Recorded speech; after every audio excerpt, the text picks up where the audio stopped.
Bratia a sestry, duchovní i svetskí predstavitelia všetkých hodností a úradov, milí priatelia, ktorí nás sledujete v televíznom prenose. Slávime sviatok sedembolestnej Panny Márie, patrónky Slovenska. Slávime tento sviatok napriek tomu, že nám možno bude niekto vyčítať, že sme si ako katolíci neoprávnene uzurpovali právo vyjadrovať sa v mene celého národa a zasvedcovať krajinu akejsi osobe, ktorá na Slovensku nemá zdanlivo nič spoločné so Slovenskom. Keby ešte tak Cyrila Metod, povedia niektorí, keby ešte tak nejaká roduverná Slovenka, ale prečo uctievať ako našu patrónku túto dcéru Izraela? Nuž, v skutku voľba patróna chrámu, obce, mesta, či dokonca celej krajiny je naozaj veľmi špecifickým procesom, ktorý ovplyvňujú mnohé faktory, duchovné, historické i psychologické. Tak vidíme, že pre Írov je svätý Patrik nedotknuteľným nielen v Írsku, ale kdekoľvek na svete sa nachádzajú. V susedných Čechách rešpektujú aj pri najslávnostnejších štátnych aktoch, vzývajú postavy zemských patrónov na čele s kniežaťom svätým Václavom. Maďari bez ohľadu na konfesionálnu príslušnosť si svorne ctia svätého Štefana Kráľa. Poliaci si uctievajú ako národnú patrónku Pannu Máriu, ktorá je pre nich, aj keď majú republiku, kráľovna Poľska. A čo my? Na Slovensku si tiež od stáročí uctievame ako patrónku Pannu Máriu, avšak nie s titulom kráľovná, ale pod názvom sedembolestná. Prečo? Možno je to preto, že sme nikdy nemali na svojom čele takého vlastného kráľa, kráľovnú či knieža, či iného predstaviteľa, ktorého by sme mohli svorne naozaj považovať za autoritu, za oporu, za vzor a do ktorého by sme mohli vkladať nádej. Práve naopak, na našich kráľov, vládcov, na ich rozhodovanie sme už tradične hľadeli s pochybnosťami, nedôverou, či už anticipovanou obavou z podrazu. Možno je za tým skúsenosť prostých ľudí na Slovensku, ktorí veľmi často a z rôznych strán dostávali mnoho úderov, trpeli bez možnosti brániť sa a neraz zažívali stav opustenej bolestnosti. A preto pri hľadaní svojho patróna si vybrali obraz bolestnej matky, stojacej pod krížom, či držiacej v náruči svojho umúčeného syna. V tomto obraze sa ako v zrkadle videli generácie našich predkov, a zvlášť našich matiek. Boli to totiž oni, ktoré po stáročia odovzdávali svojim deťom spolu s rodnou rečou i základy viery, aby ich potom s nádejou i obavou vyprevádzali na cestu životom, sledovali ich osudy, očakávali ich návrat. S túžbou premiesenou s nepokojom, ale vždy s otvorenou materinskou náručou. Domov sú ruky, na ktorých smieš plakať, hovorí básnik. A my mu dávame za pravdu, pretože sa cítime doma, naozaj tam, kde môžeme vyliať svoje srdce, kde sa môžeme zdôveriť, ba aj vyplakať. Náručie matiek bolo, je a vždy bude bezpečným, privilegovaným miestom práve preto. V ňom sme doma a preto sa cítime doma aj tu, v Šaštíne, pri tej matke, ktorá objíma svojho syna umúčeného ľudskou zlobou. V jej náručí je miesto aj pre nás. Jej objatie je vrúcne i mocné. Je aj našou matkou. Pozná aj naše bolesti a obavy. Do jej rúk vkladáme naše pády, neúspechy i sklamania. V jej rukách sa utišujú naše životné rebélie. Rozplýva sa náš vzdor. Je našou matkou, jej náruč je otvorená pre nás a my sa nedáme od nej odohnať. My sme tu doma. Veď to, čo platí pre každého jednotlivca a pre jeho vzťah k matke, platí aj pre nás, ktorí si ctíme Pannu Máriu ako svoju matku. Robíme tak oprávnene, pretože nám ju za matku zveril sám Kristus na kríži. Hľa, tvoja matka, hľa, tvoj syn. Už krátko na to bolo jeho zmučené telo vložené do jej náručia, aby sa tak Kristovo utrpenie spojilo s utrpením Márínho materinského srdca, ktoré v tej chvíli prebodával meč bolesti. Tento duchovný, náboženský rozmer kultu Panny Márie Sedembolestnej však možno nemusí byť prijímaný všetkými. Nie každý je ochotný či schopný vcítiť sa duchovne, zdieľať Márino utrpenie pri tých udalostiach, ktoré nám pripomínajú jej účasť na Kristovom vykupiteľskom diele. Čo teda môžeme uviesť ako dôvod, ako hodnotu, ktorá by robila zo Sviatku Sedembolestnej naozaj národný sviatok? To, že dnešný sviatok ponúka možnosť, aby sme sa zamysleli nad takými dôležitými a výsostne ľudskými vlastnosťami, ako je súcit, spolucítenie, ako je schopnosť vžiť sa do situácie a do bolesti iných. Ide tu skutočne o univerzálne, pozitívne hodnoty, ktoré nie sú ani čisto náboženské, ani úzko konfesionálne, ale sú predovšetkým ľudské. Ich rozvíjanie nás robí lepšími, ich potláčanie nás duchovne mrzačí. Ľudstvo vždy rástlo i upadalo s rastom i úpadkom súcitu. Bez súcitu sa bezbreho šíri arogancia, agresivita, nenávisť, bezcitnosť. Prvý bratovrah Kain odpovedá Bohu na otázku, kde je tvoj brat Ábel, cynicky. Neviem, či som ja strážcom svojho brata?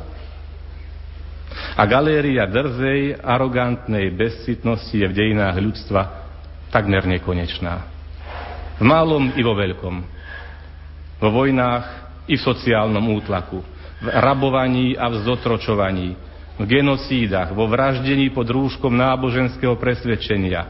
Pri etnických čistkách, triednom boji, revolučnom terore, i v kontrarevolučných eskadrách smrti, alebo i v takej cynickej brutalite z našich nedávnych dejín, keď pri deportáciách do táborov smrti úrady preferovali odsun celých, kompletných židovských rodín, argumentujúc potrebou zachovania celistvosti rodiny.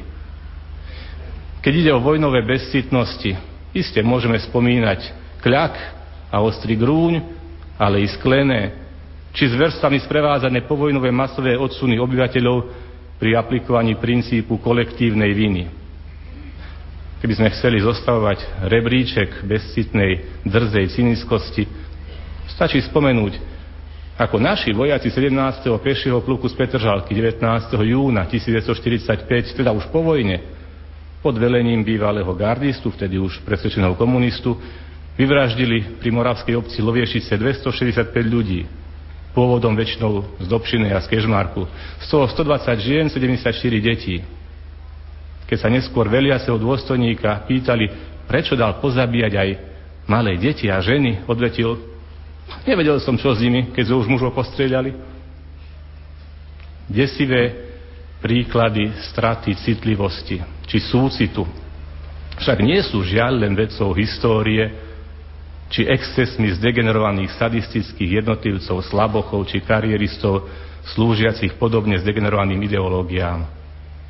Podobné histórie bezcitnosti sa opakujú aj dnes, a to dokonca osobitným, novým a ešte nebezpečnejším spôsobom. Ich charakteristickým znakom je odosobnenie. Strata vnímania ľudskej dôstojnosti a následná strata citu či súcitu. Upretie ľudskej dôstojnosti inému však má za následok aj degradáciu vlastnej dôstojnosti, zhrubnutie a zatemnenie svedomia.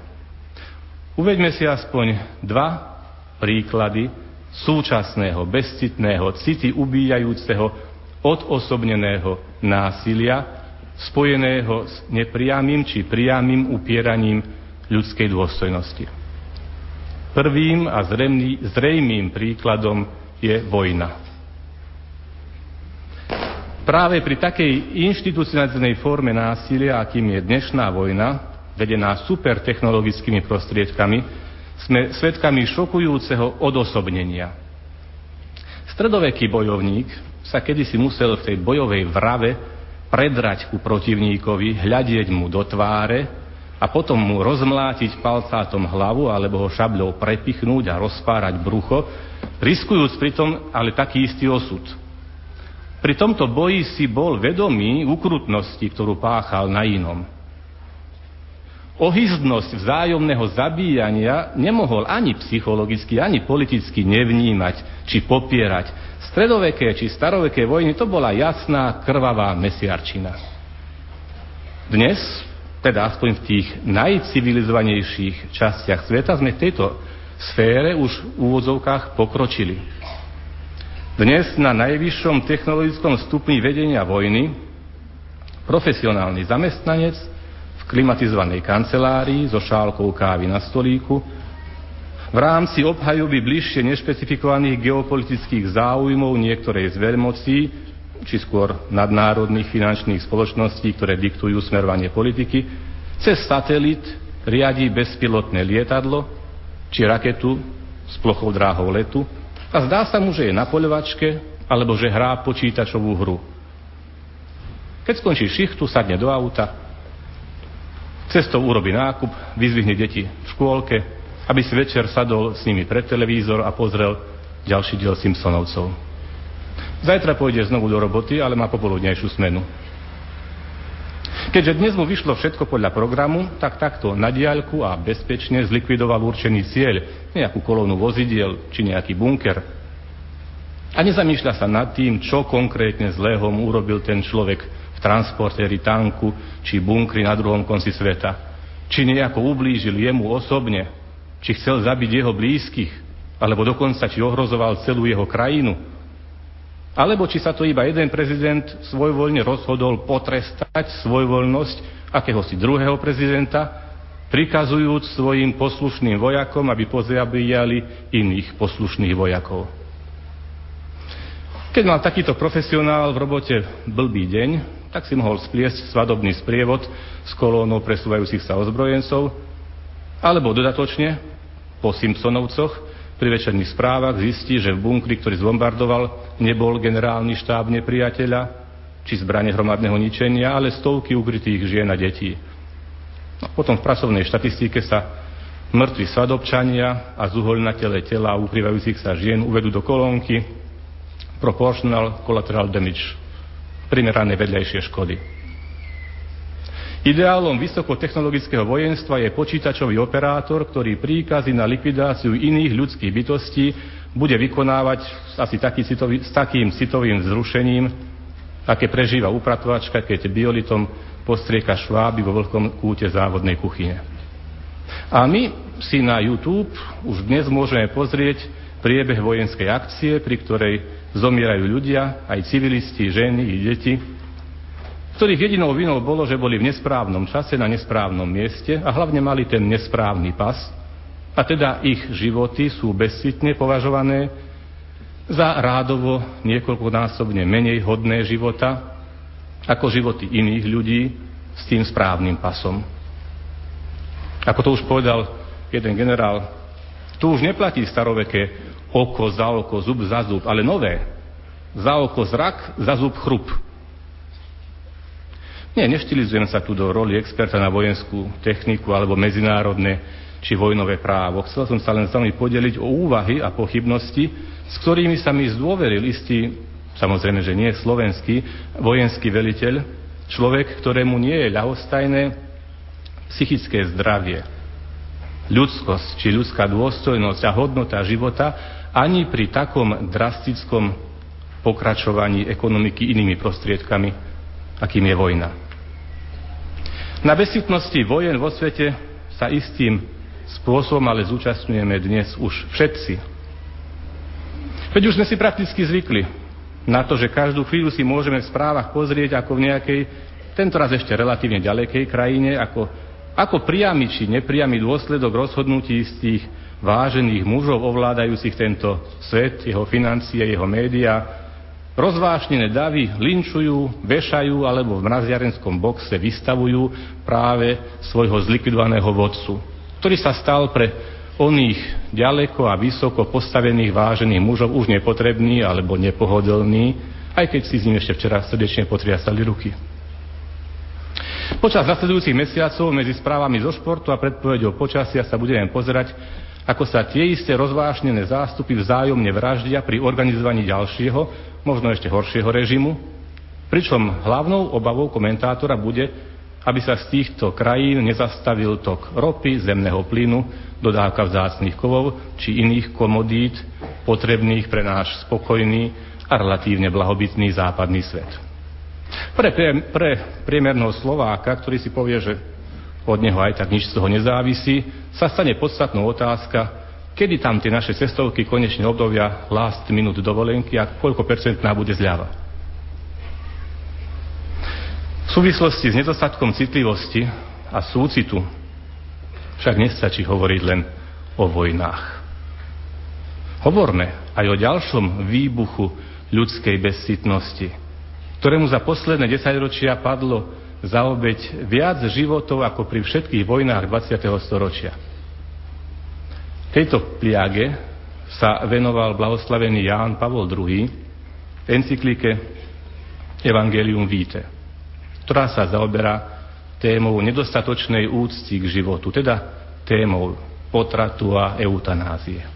Možno by niekto mohol položiť otázku, prečo z rozmanitých prejavov zla a ohrozovaní ľudského života sa pápež zameriava práve na tieto dva spôsoby vraždenia. Veď na svete existujú aj vojny, hlad, choroby, zapričinené biedou, ktoré zabíjajú, hádam, ešte viac ľudských životov. Čo je teda tu nové, čo je nebezpečné? To, že na politickej a legislatívnej scéne sa základné právo človeka, právo na život, stáva predmetom diskusie. Že môže byť odopreté na základe výsledkov hlasovania v parlamente, alebo z vôle časti spoločnosti či jednotlivca. Takto chápané právo sa jednoducho mení na právo silnejšieho, čím sa demokracia spreneveruje svojim základným princípom a mení sa v podstate na totalitárny systém. Táto zrada demokracie spočíva v tom, že sa zrádza princíp dôstojnosti každej osoby. Možno však hovoriť o dôstojnosti každej osoby, keď je dovolené zabíjať tú najslabšiu a najnevinnejšiu, pýta sa Ján Pavol II. Donedávna sa mnohí pri legalizovaní a obhajobe potratových zákonov bránili tvrdením, že ľudský plod do istého časového obdobia nemožno pokladať za plnohodnotného ľudského jedinca. Dnes už nikto ani nefinguje, že by ešte veril tejto falošnej teórii. Dokonca aj taký výslovne a výsostne sekulárny orgán, ako je Rada Európy, ktorý asi nikto nemôže obviniť, že by bol, ako sa hovorilo v bývalom režime, nábožensky zaťažený, napríklad pri vydávaní odporúčania smerníc týkajúcich sa umelého oplodnenia, manipulácie s genetickým materiálom a s embriami, po širokej konzultácii odborníkov v rezolúcii číslo 1100 z roku 1989 vyhlasuje: s embryom a s ľudským plodom musí byť nakladané s úctou voči ľudskej dôstojnosti. Ľudské embryo, aj keď sa vyvíja v jednotlivých za sebou nasledujúcich fázach, ktoré označujeme rozličnými termínmi, zygóta, morula, blastula, predembryo, embryo, plod, a prejavuje postupnú diferenciáciu vo svojom organizme, vždy si však zachováva nepretržite svoju biologickú a genetickú identitu. A ďalšia rezolúcia Rady Európy zo 16. marca 1989 potvrdzuje: je isté, že ľudský život sa začína od oplodnenia a bez akýchkoľvek kvalitatívnych skokov sa trvalo rozvíja až do smrti. Každej ľudskej bytosti ako takej má byť teda priznaná ľudská dôstojnosť.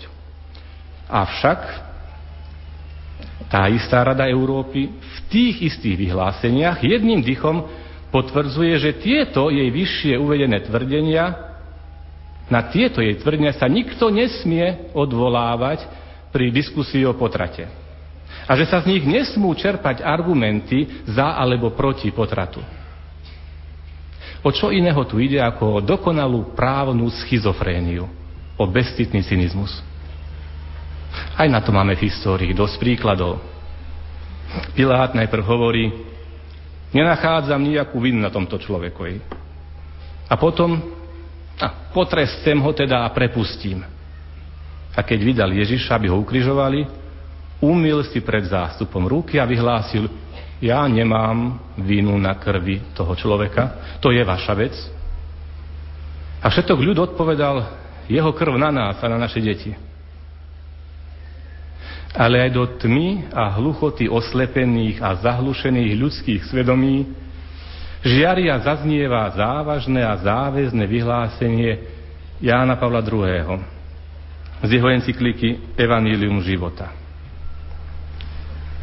Kristovou autoritou, udelenou Petrovi a jeho nástupcom v spoločenstve s biskupmi katolíckej cirkvi potvrdzujem, že priame a úmyselné zabitie nevinnej ľudskej bytosti je vždy hlboko nemorálnym činom.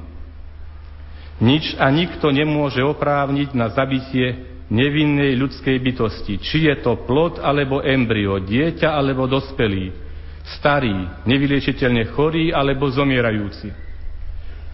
Okrem toho nikto nemôže vyžadovať tento vražedný čin pre seba alebo pre iného, ktorý je zverený jeho zodpovednosti. Ani priamo alebo nepriamo s ním súhlasiť. Žiadna autorita ho nemôže legitímne nanútiť ani dovoliť. Evanjelium života, bod 57. Akceptovanie umelého potratu v zmýšľaní, v konaní, ba aj v zákonoch je znakom krízy morálneho zmyslu, ktorý postupne stráca schopnosť rozlišovať medzi dobrom a zlom, dokonca i vtedy, keď ide o základné právo na život. V tejto situácii je dnes potrebná odvaha, ktorá umožní pozrieť sa pravde do očí a nepodliehať pritom pohodlným kompromisom. Takýmto kompromisom je aj mlčanie. Neoznačenie zla pravým menom je istou formou spolupráce, za ktoré sa každý človek, veriaci či neveriaci, aj kňaz, aj biskup, bude zodpovedať pred súdom svojho svedomia, pred súdom dejín a v konečnom dôsledku pred súdom Božím. Dodnes sa na Slovensku hanbíme za to, že mnoho našich predkov sa v podstate celkom ochotne zapojilo do šialenstva rasovej nenávisti. Že deportovali do táborov smrti svojich spoluobčanov. Isté, že boli tu aj svetlé príklady, ako bol biskup Gojdič, či ďalší slovenskí biskupi a kňazi, i početní, menej známi i neznámi, spravodliví medzi národmi. Ostatní si však len potichu doma hundrali a ďalší, dokonca aj duchovní, sa tvárili, že sa ich to netýka, že nemá zmysel protestovať, že je to vlastne takto lepšie a preto zo strachu, z vypočítavosti, z nezáujmu mlčali. Dnes už väčšina protagonistov tejto drámy nežije a za svoje správanie sa už zodpovedá pred Božím súdom. My ale žijeme. Sme tu a sme svedkami, súčasníkmi a neraz i účastníkmi podobne zvrhlého ničenia ľudských životov. Potichu, bez kriku a ako kedysi, tak aj dnes na základe zákonných, demokraticky prijatých noriem a predpisov. Avšak práve preto neslobodno mlčať. Verím, že keď príde náš čas, tak sa pred Boží súd budeme môcť postaviť s menšou obavou, ak každý z nás bude môcť povedať: Pane, som hriešnik, mnohokrát som vo svojej slabosti padol, ale v tejto veci som nemlčal a nepodporil som zlo. Možno nás budú obviňovať z toho, že citovaním slov pápeža Jána Pavla II., citovaním encykliky Evanjelium života, traumatizujeme konfrontačným spôsobom spoločnosť. Že môžeme spôsobiť traumu, teda vnútornú bolesť a výčitku všetkým ženám, ktoré podstúpili umelé prerušenie tehotenstva, všetkým vykonávateľom potratov, ktorí sú za túto pracovnú činnosť platení z našich daní, i všetkým zákonodárcom, ktorí z politickej vypočítavosti, strachu o voličské hlasy aj naďalej udržiavajú permisívnu legislatívu. Bez traumy však niet katarzie. Alebo lepšie povedané po slovensky, bez bolestného uvedomenia si omylu niet ľútosti. Bez ľútosti niet očistenia. Bez očistenia niet uzdravenia, niet spásy. Isté, som si vedomý, že citovať dnes, tu a takýmto verejným spôsobom pápežové slová je opovážlivé a je riskantné. Už počujem šomranie. Pokiaľ by pápežské encykliky zostali len založené v knižnici v nejakom teologickom spise, no prosím, nech si ich píše. Ale na čo vyťahovať tieto veci takto, verejne?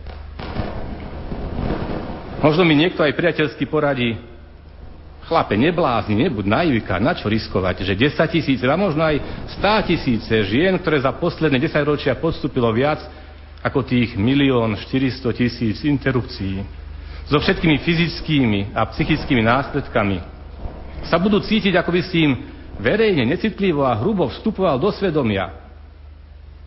Pamätaj, že z urazenosti je už len krôčik k zúrivej, smrteľnej nenávisti. Toto ti treba? Tak nevyrývaj. Už aj tak má cirkev na Slovensku dosť problémov. Už aj tak je pod paľbou. Už aj tak biskupom a kňazom dnes často od zlosti nevedia prísť na meno a mnohí len číhajú, kedy budú môcť niektorého konečne dobre vypranierovať alebo naň vytiahnuť nejakú pikantnú kauzu. Už aj tak a priori nás mnohí majú za skostnatených, nemoderných, nekomunikatívnych tmárov, za bandu pokryteckých parazitov a zlodejov. To sa ti ľahko hovorí tebe, ty zajtra zrhneš do Ríma, ale prečo to tu cirkvi rozbabrávaš? A zaiste, aj mnohé zo žien mi povedia: no, doteraz ste ešte boli celkom sympatické, ale viete čo? Strčte si tie vaše bravokárne reči za ten váš parádny klobúk, či čo za vedierko tu máte na hlave, a sklapnite už konečne. Vy farári, vy ste všetci múdri jak rádio, ale kde ste boli, keď som zistila, že som v tom? Keď ma chalan, ktorému som verila, nechal samotnú so slovami: to je tvoj problém. Keď mi zamestnávateľ povedal: milá pani, rozhodnite sa, buď zamestnanie alebo deti. Keď mi lekár povedal: a to chcete priviesť na svet ďalšieho kripla a potom sa on starať, alebo si to radšej dáte vziať? Keď mi manžel povedal: ale čo blázniš, aké ďalšie decko?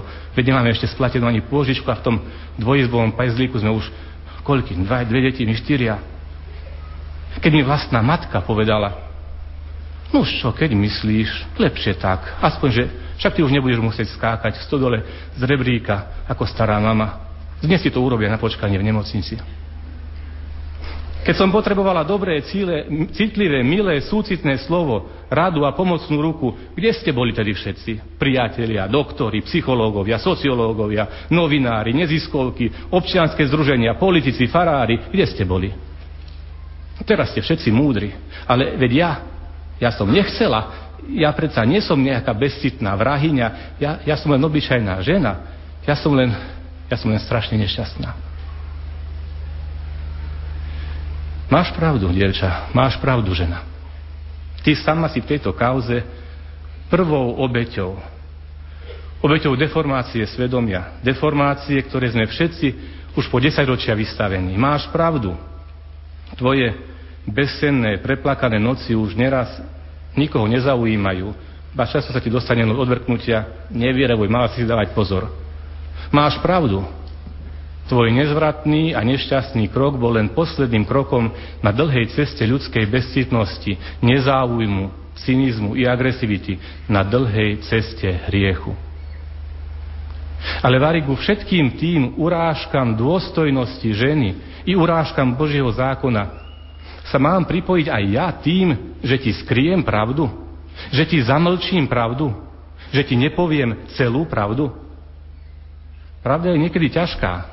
Je často bolestivá, ale je vždy oslobodzujúca. No už dobre, povieš mi, povedal si mi pravdu, a teraz čo? Veď ja v podstate viem, ja som stále vedela, že je pravda to, čo hovoríš. Ale čo mám robiť teraz? Kam ísť? Kto ma vytrhne z tohto môjho súkromného pekla? Kto ma oslobodí od hrozného tajomstva, ktoré ma roky ťaží? Od výčitky, ktorú pociťujem pri pohľade na mamičku tlačiacu svoje bábo v kočíku. Kto poteší teraz mňa? Kto mi odpustí? Kto ma vylieči z toho, že sa strhávam zo sna, alebo že sa mi zdá, že počujem detský plač, aj keď jediný plač je ten môj tu vnútri? Čo na to povedať? Nemám pripravenú odpoveď. Akékoľvek slová sú nedostačujúce. ale viem, kto ti môže porozumieť. Kto ti môže dať jedinú možnú a zmysluplnú odpoveď. A to tak, že ťa objíme, privinie na svoju hruď a bude plakať spolu s tebou. Bude to tá, ktorá je aj tvojou, aj mojou matkou, ktorá vie, čo to znamená prísť o dieťa, ktorá vie, až kam siaha ľudská zloba, ktorá videla, ako jej dieťa opustili všetci, aj najbližší priatelia, ktorá bola pritom, keď manipulátormi poštvaný dáva vrešťa, ale zabí ho, keď jeho usmrtenie vodcovia národa legalizovali s pokryteckou ľahostajnosťou, keď ho chladnokrvne a profesionálne zabíjali platení vykonávatelia rozsudku, keď biče trhali jeho kožu, keď klince prebodávali jeho ruky, keď sa v agónii dusil, keď mu kopia prebodla srdce. Mária drží v náručí svoje mŕtve dieťa, ale v jej náručí je miesto i pre teba. I pre tvoje nenarodené, s tvojím súhlasom zabité dieťa. Zažni zaň sviecu pod Kristov kríž. Svoje vlastné rozjatrené rany ukry do rán jej syna. Prihovor sa mu slovami žalmu.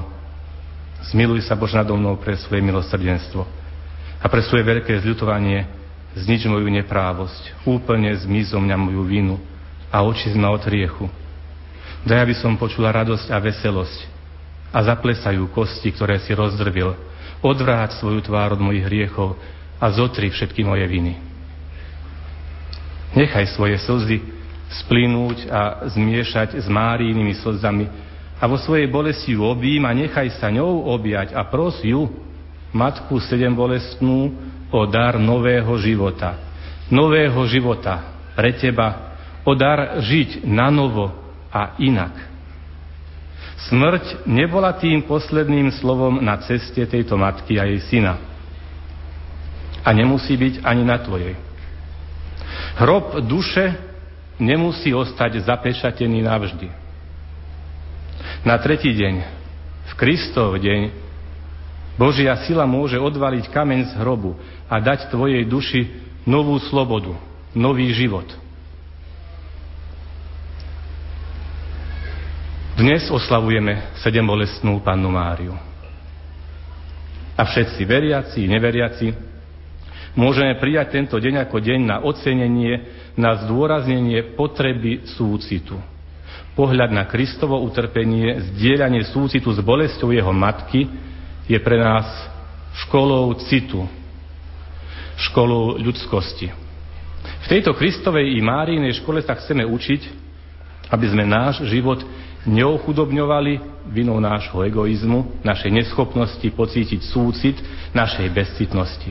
Kristus totiž prišiel medzi nás, aby sme mali život a aby sme ho mali v hojnosti. Drahí bratia a sestry, milí priatelia, tu v Šaštíne i pri televíznych obrazovkách. Dnes som s vami tu v Šaštíne, aby som poďakoval nebeskej Matke, že cez jej syna Ježiša Krista mi bola otvorená cesta k životu večnému.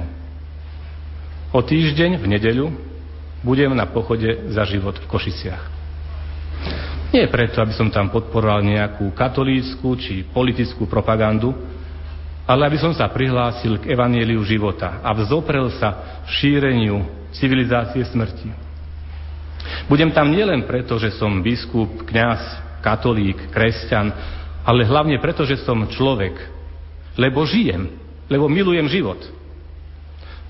Bol by som rád, keby som sa tam mohol stretnúť s mnohými z vás, ktorí ste tu dnes, alebo ktorí ste pri televíznych obrazovkách. Bol by som ešte radšej, keby som tam stretol tých, ktorí tu nie sú, ktorí nechodia do kostola, ktorí nie sú veriaci v tradičnom zmysle slova. A im chcem povedať, príďte, budete vítaní. Rátajte ale s tým, že jednou z obľúbených a dobre fungujúcich praktík šíriteľov civilizácie smrti je finta označiť každého, kto obhajuje nenarodený život, prípadne kto by sa podujal chrániť štatút rodiny alebo ako prirodzeného trvalého zväzku muža a ženy a prirodzeného ideálneho miesta na zrod a rast ľudského života, každého takého označiť za bigotného katolíka, za vatikánskeho poskoka. Prípadne kričať niečo o zasahovaní cirkvi do politiky, o porušovaní odluky cirkvi od štátu a podobne. Takáto pejoratívna nálepka má odradiť všetkých eventuálnych zástancov práva na život i podporovateľov manželstva a rodiny z radov nekatolíkov či neveriacich. Veď kto by už dnes chcel byť spájaný s predstavou vatikánskeho poskoka? Kto by riskoval, že ho označia za podporovateľa návrhov bigotných katolíkov? Verím však, že na túto zastrašovaciu a ohľupujúcu fintu neskočia všetci a že košický pochod nebude len stretnutím tých, ktorých onálepkujú ako bigotných katolíkov, ale že tam prídu, či jeho myšlienky inak viditeľne podporia aj tí ľudia, ktorí hoci nie sú veriaci, predsa majú tiež v hrudi srdce citlivé, súcitné, otvorené, ktorí sú ochotní podporiť život proti šíriacej sa bezcitnosti, proti civilizácii smrti, ktorí sú ochotní podporiť ideu manželstva a rodiny ako ideálneho miesta pre prijatie a rozvíjanie života. O týždeň teda pôjdem do Košíc na pochod za život, preto, lebo sa teším z toho, že žijem. Preto, že tam aj týmto spôsobom budem chcieť poďakovať za život mojim rodičom a zvlášť mojej matke, žene, ktorej, keď jej lekári jasne povedali, že v jej zdravotnom stave nesmie mať deti a odporúčili interrupciu, tak si jednoducho povedala, že Boha treba viac poslúchať ako ľudí. Vďaka tomuto jej rozhodnutiu som sa mohol narodiť, vyrásť pod jej starostlivým materinským pohľadom, vyštudovať, dať jej svoje kňazské požehnanie a dnes spolu s vami tu ďakovať za dar života. My, ktorí sme ešte živí duchovne i telesne, poďakujme dnes, o týždeň i každý deň nášho života, našej nebeskej matke i našim rodičom, najmä našim matkám, za dar života. Vážme si ho. Tešme sa zo života, ktorý je Božím darom. Je Božím darom teraz i na veky.